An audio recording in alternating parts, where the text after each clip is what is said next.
자, 우리 하이델베르크 교리문답 45문입니다. 오늘은 17주일 45문 말씀드리도록 하겠습니다. 주보를 참조하시기 바랍니다.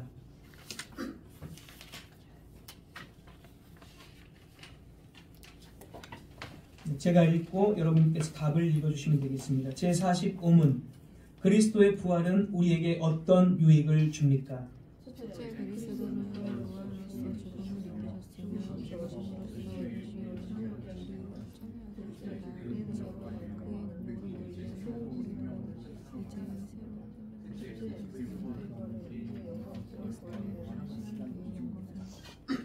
아멘. 네, 부활. 네, 오늘 부활에 대해서 45문 말씀을 드립니다. 부활 너무나 많이 들었던, 늘 듣는, 주일 첫 번째든 두 번째든 늘 듣는 말씀이지만 계속해서 우리 하이델베르크 순서대로 하고 있기 때문에 좀 더 확실하고 분명하게 이해하시고 또 여러분의 신앙으로 만드시기 바라겠습니다. 17주일부터 19주일까지는 이제 높아지신 예수 그리스도에 대해서 가르칩니다. 오늘 17주일은 먼저 그리스도의 부활에 대해서 가르치고 있습니다. 그리고 여기에서의 특징은 부활의 사실을 증거하고 과학적으로 뭔가 증거하고 확증하기보다는 우리 질문을 보면 부활이 어떤 유익을 줍니까? 우리에게 유익을 주는 관점으로 기록이 되어졌다라는 것입니다.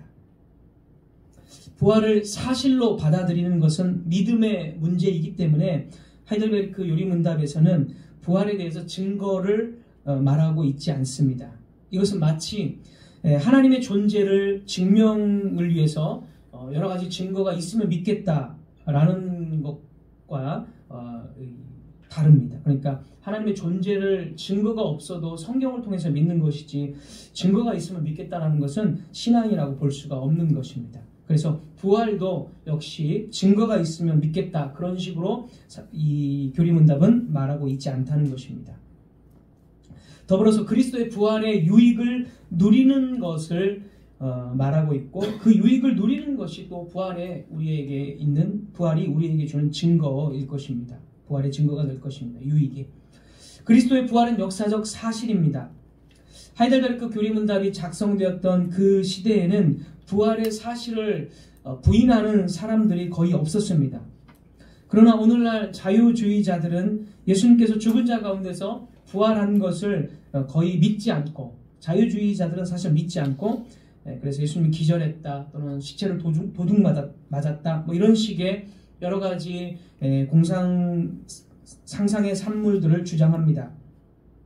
또 자유주의자들은 부활의 어떤 확실함보다는 부활의 의미와 부활 정신이 더 중요하다라고 말합니다. 그래서 희망이 없는 이 세상에 예수 그리스도의 부활 정신으로 이 땅의 희망과 화해, 평화를 선전하면서 그것이 부활의 정신이다, 이렇게 자유주의자들은 말합니다. 또는 예수님께서 진짜 부활했다는 것은 모르겠지만 예수님께서 내 마음에 살아계신다고 믿는다면 그것이 부활이다라고 또 설교를 합니다. 이런 것들은 성경이 말하는 부활이 아닙니다. 자유주의자들은 부활을 믿지 않기 때문에 부활에 자신들만의 교훈과 의미를 담아서 부활을 말할 뿐입니다. 우리는 이런 가르침들을 조심해야 합니다. 부활이라는 말의 의미는 다시 산다라는 뜻입니다. 다시 산다라는 것은 죽었다라는 것을 전제하는 것입니다. 그래서 죽음이 전제되지 않는다면 그것은 부활이 아닙니다. 죽음이 전제되지 않았다면 그것은 그냥 출생일 뿐입니다. 그러므로 우리는 부활이 항상 죽는다라는 개념을 가지고 있다는 것을 기억해야 합니다. 그런데 이제 죽는다는 것을 생각할 때 우리는 그냥 육신이 나중에 늙어서 죽는다, 이렇게 육신의 죽음만을 생각하는데, 이 죽음에 대해서 생각하는 것도 성경이 말하는 말하는 방식의 죽음을 생각해야 합니다. 한마디로 성경에서는 육체적인 죽음도 물론 말하고 있지만 육체적인 죽음을 죽음이라고 말하지, 그것만을 죽음이라고 하지 않고 성경의 많은 부분에서 죽는다는 것은 영적인 죽음을 또 많이 말하고 있다는 것이죠. 영적인 죽음 또는 우리의 본질의 죽음. 육신이 죽는 것은 사실 본질의 죽음이 아닙니다. 성경에서 말하는 본질적인 죽음은 영적인 죽음이고, 이 영적인 죽음은 하나님과의 교제 단절, 하나님을 찾아갈 수도 없고 하나님을 찾지도 않는 완전히 단절된 상태, 이것을 성경은 영적 죽음이다라고 말합니다. 육신의 죽음도 물론 죽음이지만 성경이 더 중요하게 여기는 것은 영적 죽음을 더 중요하게 또 여기고 있다는 것입니다. 오늘 45문답에서 두 번째, 45문답 두 번째를 보면, 둘째, 그의 능력으로 말미암아 우리도 이제 새로운 생명으로 살아났다, 이렇게 고백합니다. 그의 능력으로 말미암아 우리도 이제 새로운 생명으로 살아났다. 새로운 생명으로 살아났다는 것은 우리가 어떤 것을 전제하는 겁니까? 우리가 죽었다라는 것을 역시 전제하는 겁니다. 그래서 사람들에게 당신은 죽었습니다, 당신의 죽음의 삶을 끝내고 새 생명의 삶을 살아야 됩니다 라고 말하면 사람들은 조금 이게 무슨 말인지 의아해할 것이고 또 불쾌함을 아마 표현할 겁니다. 왜냐하면 내가 지금 잘 살고 있는데 나를 죽었다라고 이야기하니까 사람들은 거기에 대해서 아마 조금 불쾌해할 것입니다. 그러나 우리가 죽지 않으면, 죽은 상태가 아니라면 부활이라는 것은 있을 수가 없는 것입니다. 그래서 부활이라는 것을 이해하기 위해서 우리의 원래 상태, 원래에 가지고 있는 이 상태를 살펴보는 것이 우리가 좀 다 아시겠지만 필요합니다. 우리는 에덴 동산에서 아담과 하와 두 사람이 하나님과 처음에는 죄를 범하기 이전에는 하나님 안에서 살아있다는 것, 하나님과 생명의 교제를 나누고 있었고 영생을 가지고 살았었다는 것을 우리는 알고 있습니다. 그때의 아담과 하와의 상태는 저주도 없었고 고통, 좌절, 슬픔, 아무런 것, 이런 저주스러운 것이 없었습니다. 아담과 하와는 하나님의 생명으로 충만해서 영원히 살 수 있는 상태였습니다. 그러나 그들이 금지된 실과 이 선악을 알게 하는 나무의 열과를 먹었을 때 모든 것이 변했습니다.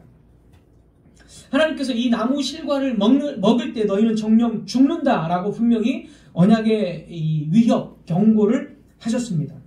그러나 사탄은 아담과 하와를 유혹했고 속였고, 또 아담과 하와는 하나님의 말씀을 신뢰하는 것보다 사단의 말을 더 신뢰함으로써, 그리고 이제 신뢰함으로써 불순종하고 금지된 이 실과를 먹었습니다.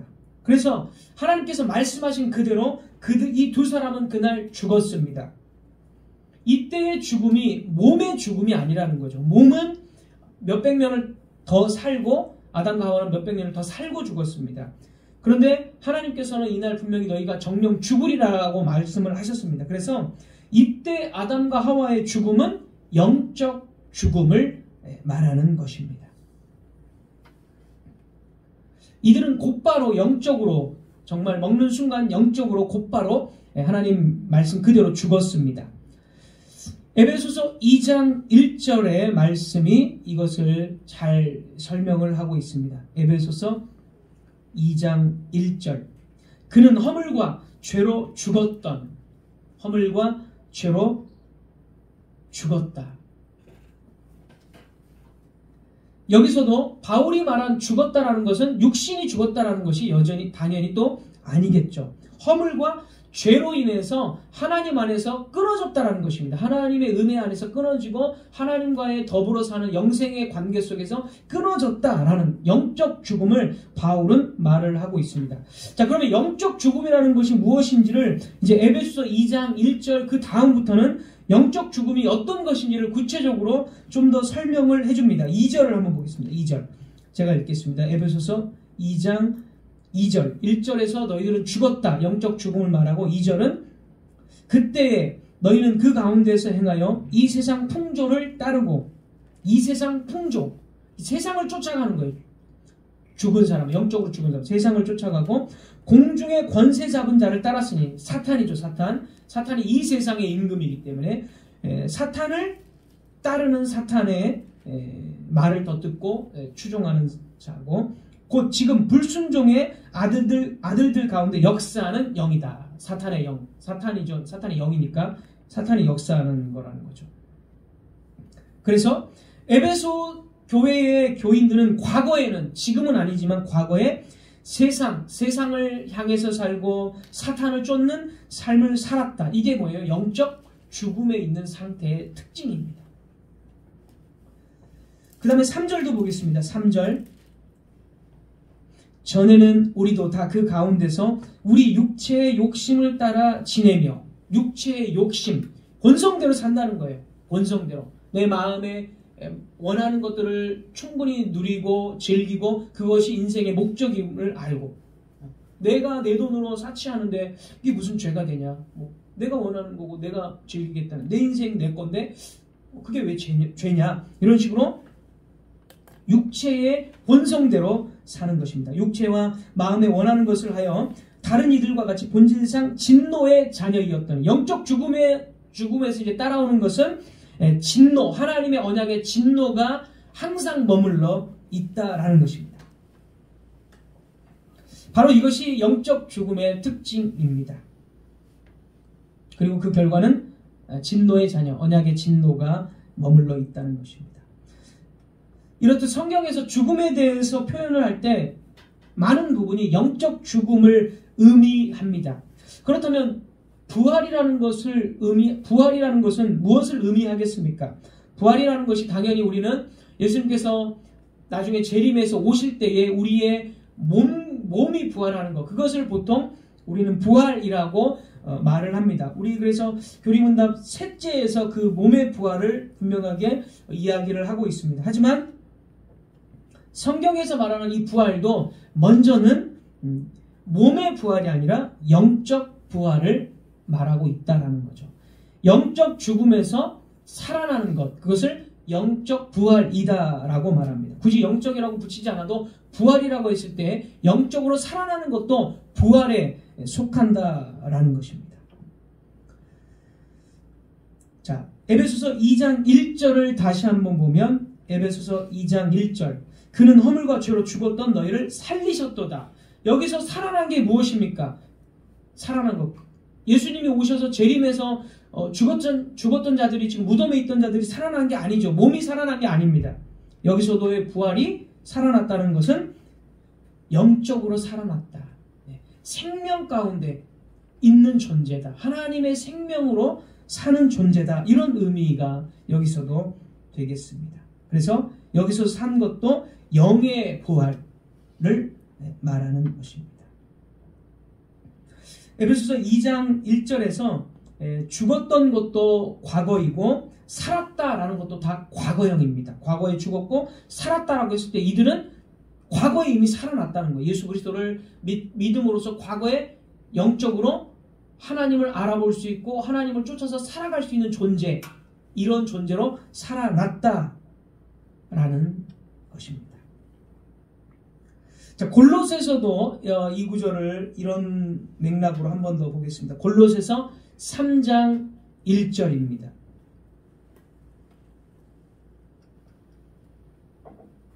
골로새서 3장 1절. 여기서도 똑같은 맥락의 말씀을 하고 있습니다. 그러므로 너희가 그리스도와 함께 다시 살리심을 받았으면 위의 것을 찾으라. 거기는 그리스도께서 하나님 우편에 앉아 계시느니라. 다시 살리심을 받았으면, 몸의 살리심이 아니죠. 여기도 영적 죽음에서 하나님의 생명을 부여받고 영적으로 다시 살아난 것을 뜻하고 있는 것입니다. 자, 이후의 말씀을 보면 이제 골로새서 3장 1절 그리고 그 이후의 말씀을 보면 너희들이 영적으로 부활한 존재이기 때문에, 하나님을 향해서 사는 존재이기 때문에 1절 보면 위의 것을 찾으라. 위의 것.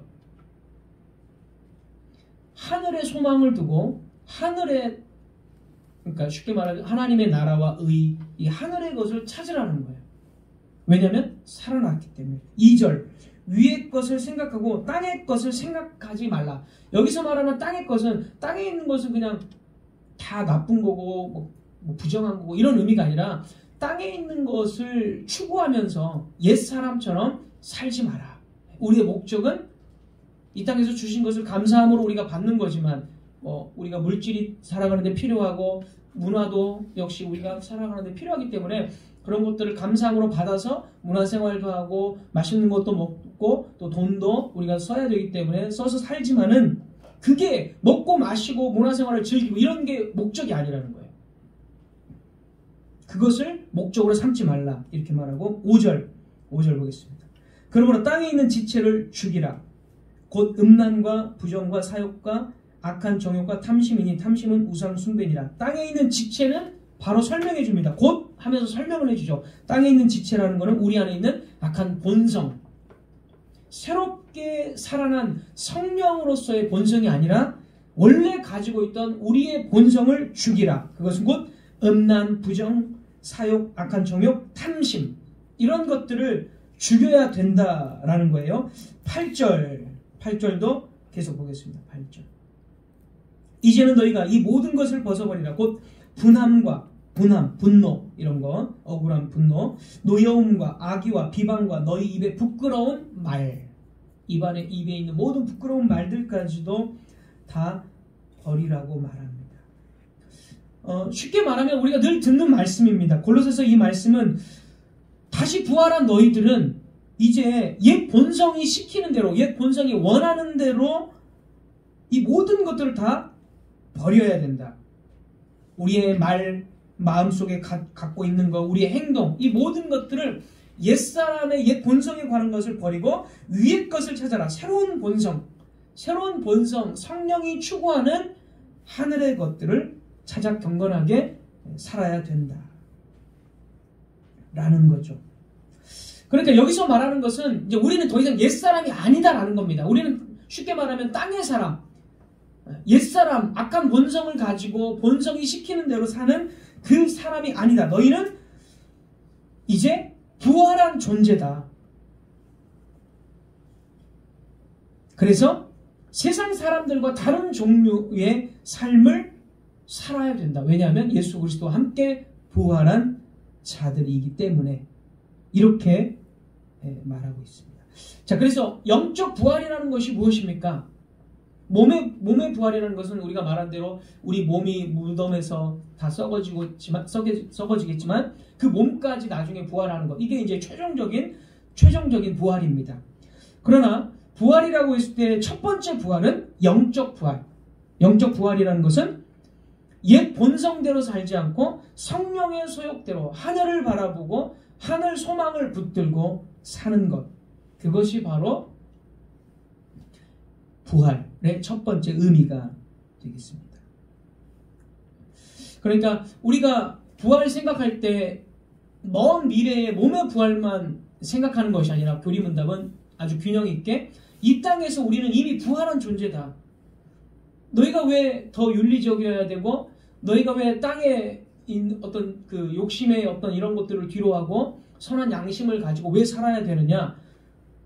그냥 착하게 살아나는 것이 아니라 너희들은 죽었다가 부활한 존재이기 때문에 그렇게 살아야 된다라고 영적 부활의 차원에서 바울이 권면을 하고 있는 것입니다.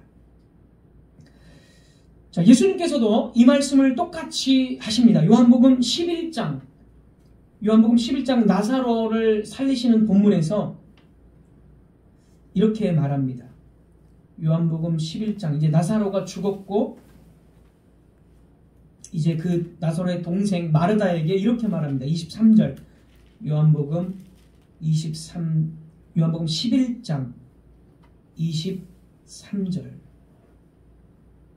23절에서 마르다에게 예수님께서 네 오라리가 다시 살리라 이렇게 말씀합니다. 그러니까 이 마르다가 이렇게 대답을 합니다. 그 말씀을 듣고 마지막 부활의 날에는 우리가 살 줄 압니다. 이렇게 마지막 부활로 이해를 하고 받아들입니다. 그런데 여기서 예수님께서는 마르다가 말한 마지막 부활을 말씀하지 않고 이렇게 말을 합니다. 25절 요한복음 11장 25절 예수께서 이르시되 나는 부활이요 생명이니 나를 믿는 자는 죽어도 살겠고 무릇 살아서 나를 믿는 자는 영원히 죽지 아니하리니 이것을 네가 믿느냐? 살아서 나를 믿는 자는 영원히 안 죽어요. 이게 몸에 죽는 거를 말하는 게 아니에요. 이게 무슨 뜻이냐면 살아서 나를 믿는 자는 영생을 가지고 있기 때문에 그 영생은 절대로 죽음조차도 끊을 수 없다. 비록 몸은 나중에 우리가 늙어서 죽지만은 그렇다고 해서 영생이라는 것, 하나님과의 관계, 하나님 안에서 사는 영생은 절대로 끊어지지 않는다. 이 세상에서부터 우리는 영생의 삶을 살고 있다라고 말하는 것입니다.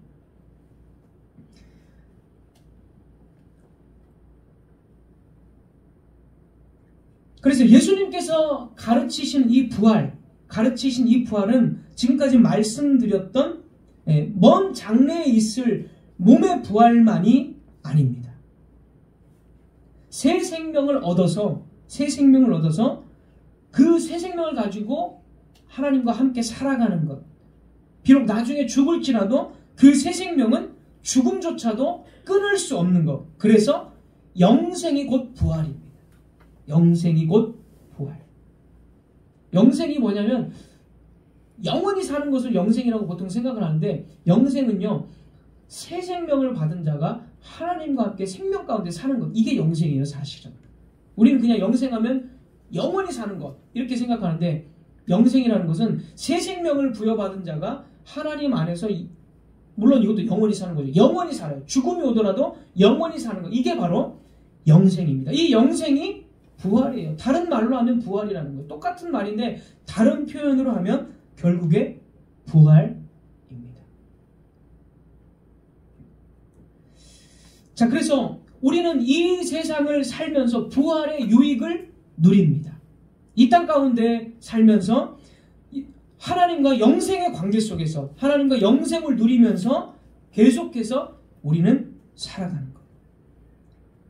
예수님께서 무덤에 머무르시고 그냥 무덤에 머무르고 끝났다라면 이 부활이라는 것이 없을 것입니다. 죄의 이 무덤에 머물러 있다라는 것은 죄의 패배한 상태로 끝났다라는 것을 의미하기 때문에 예수님이 무덤에 머무르고 끝났다면 예수님은 그냥 속죄제사 드리고 죄의 패배한 상태로 머물러 있었다라는 것을 의미합니다. 하지만 예수님께서는 죽음에서 부활하셨습니다. 죽음에서 부활했다라는 것은 무슨 뜻이냐면 죽음을 이겼다라는 뜻이고 특별히 죄를 이겼다라는 것을 뜻합니다. 그러니까 조금 어려워지는데 성도는 영생을 가졌어요. 영생을 가졌다라는 것은 죄에 굴복하지 않는다라는 뜻이에요. 죽음을 꺾었다라는 뜻이고 죽음을 이겼다라는 것을 뜻합니다. 그러니까 우리는 이 세상에 살면서 죽음을 이긴 존재이기 때문에 영생, 계속 그 영생은 끊이지 않아요. 왜? 죽음을 이겼기 때문에.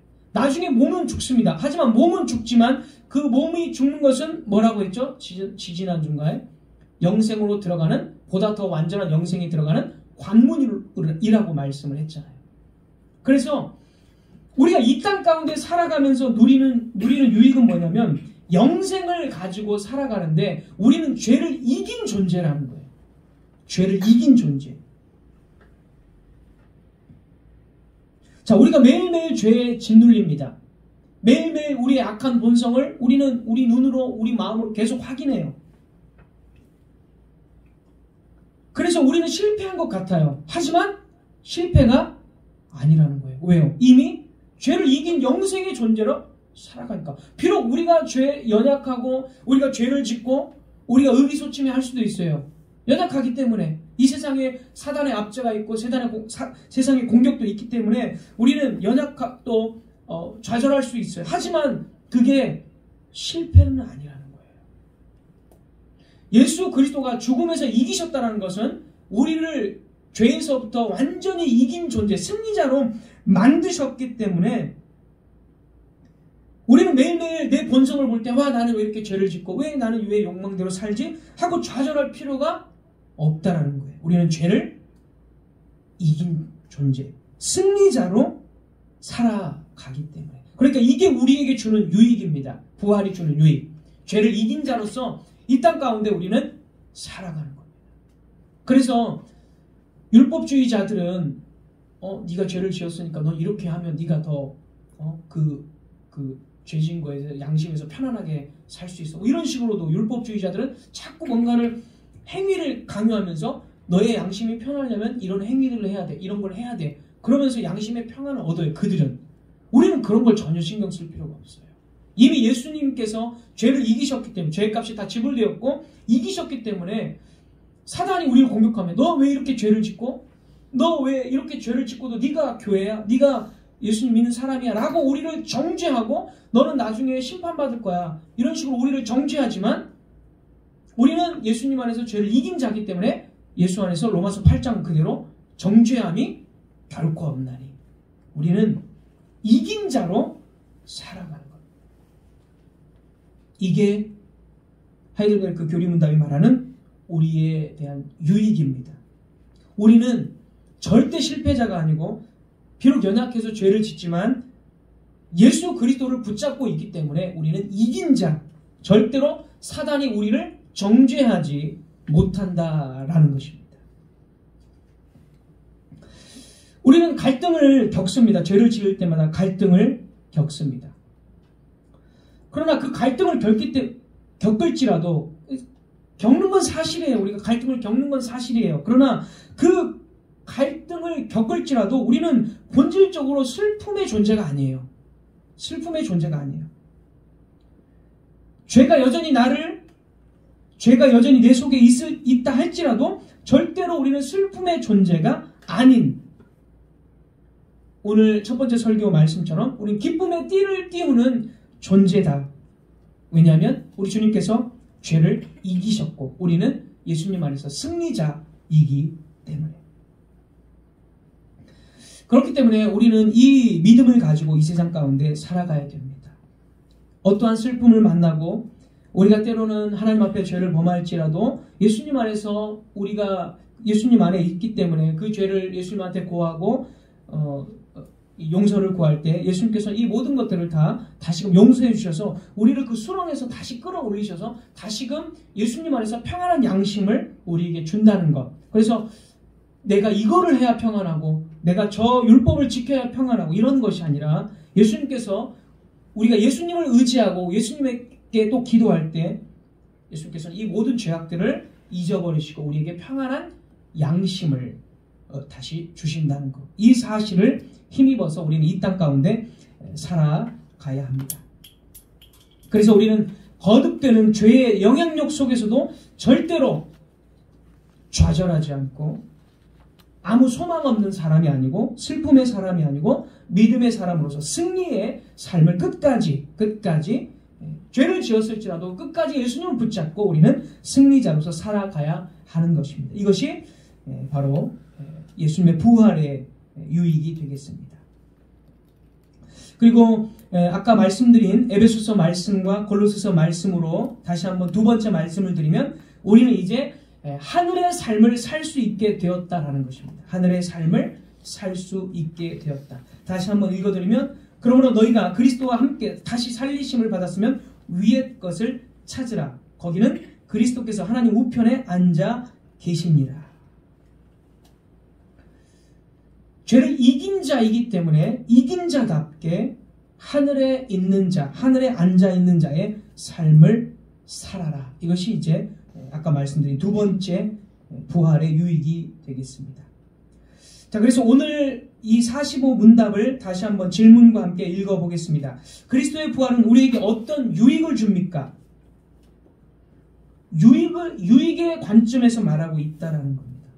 그래서 이 유익은 우리에게서 멀리 떨어져 있는 것이 아니라 우리의 실생활 속에서 곧바로 적용되는 것입니다. 피상적이고 추상적인 게 아니라 우리 삶 속에서 실제적으로 적용이 되는 것입니다. 그래서 이 유익에 대해서 세 가지로 요약을 합니다. 첫 번째 보면 그리스도의, 여러분이 교리문답 거기 한번 보시기 바랍니다. 그리스도의 부활이 죽음을 이기셨다는 사실과 그 이기신 죽음에 우리도 함께 동참한다라는 것이죠. 그래서 얻으신 의에 우리로 참여하게 하신다라는 거죠.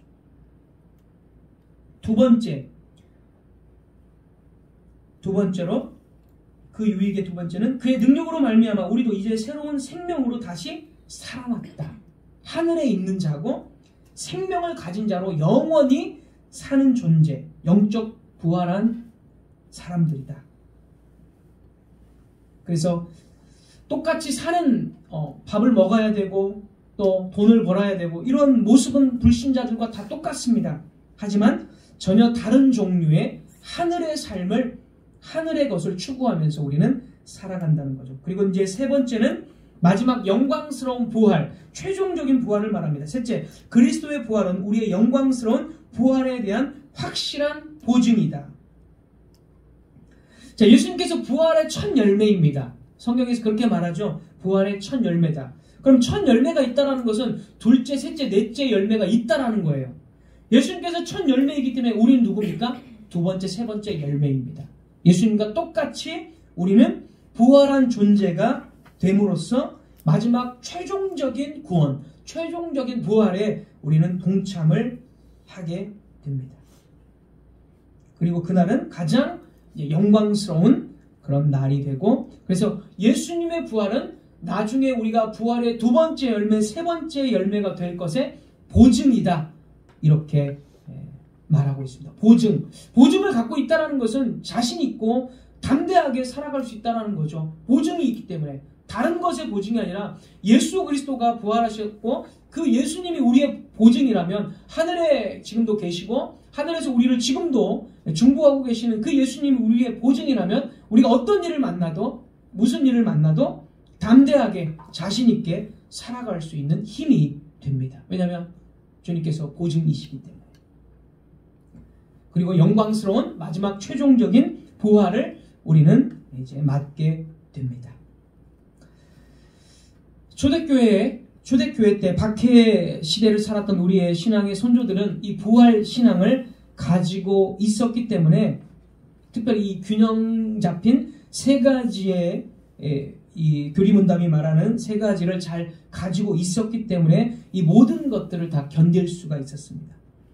그들은 마지막 날 이루어질 영광스러운 부활을 기대하고 소망했기 때문에 이 맹수들에게 찢겨 죽으면서도 찬송을 부를 수 있었고, 그들은 그 현세에 이미 부활한 자들임을 알고 있었기 때문에 이방인들이, 불신자들이 보기에 전혀 이해할 수 없는 그런 자비와 사랑의 삶, 하늘에 속한 시민의 삶을, 그리고 복음 전파의 삶을 실천하면서 살 수가 있었습니다.